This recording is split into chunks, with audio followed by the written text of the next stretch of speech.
public health nurse here at Osage Nation, and today we're going to go over gathering. And gathering is part of the Grow, Gather, Hunt camp. It's also called foraging, and it's something that our ancestors did for thousands of years to get food and to get medicine. And if you like what you're doing today, you can go to the Osage Nation website, click on the tab that says what we do, go down to public health nursing, and you can print off this little book. So you could learn a lot more plants. So a lot of the wild plants that are in nature have multiple uses. And one that is very common is plantain. And plantain, it probably grows in your driveway. It grows all over the place.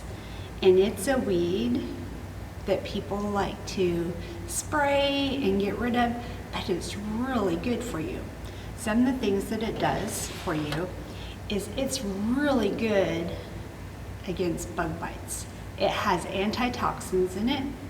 So what you would do is you could crunch it up and get those oils flowing, and then if you got a mosquito bite or if you had poison oak or poison ivy, rub that oil on your skin, and it will help relieve the itch and the pain. And it also has antibacterial properties in it, so it prevents infection too. People eat it in salads, so it's edible. It has a lot of B1 vitamins in it, and so it's kind of like spinach. You could cook it. Some people make teas with it, and they make a tea to help with respiratory infections, but using it in the topical is the best. And one of the ways that you could do it is just say you got a bee bite or something, and you smash it up until you get all those juices flowing, put it on there, and then you can get some tape or something and tape it on there, and it will help draw out that poison. Now, another plant that grows in the wild is yarrow, and yarrow has been used for thousands of years.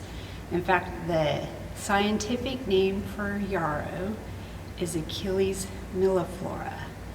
Achilles was the warrior 1200 BC that Homer wrote about, and he wrote about Achilles using this plant to stop his soldiers' war wounds when they were bleeding. So this plant is really good at stopping bleeding. So if you were cut in the woods, you could take the plant and smash up the leaves and make a little poultice pile, put it in that part that you got a cut on, and maybe tape it up. That would help, and it would stop the bleeding. It also is antibacterial, so it stops it would help you reduce your chance for infection. Now, one of the ways that you want to identify it is it's real feathery leaves, real tiny, tiny feathery leaves, kind of like a squirrel's tail is what it kind of looks like. And the Achilles melliflora, because it has thousands of flowers, but identify it by the leaves. That's the best way.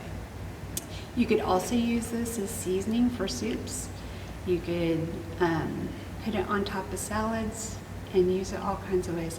So go to the website, download the book, and read up about it. All right? So that's two plants that you've learned about that our ancestors would have used. Thank you.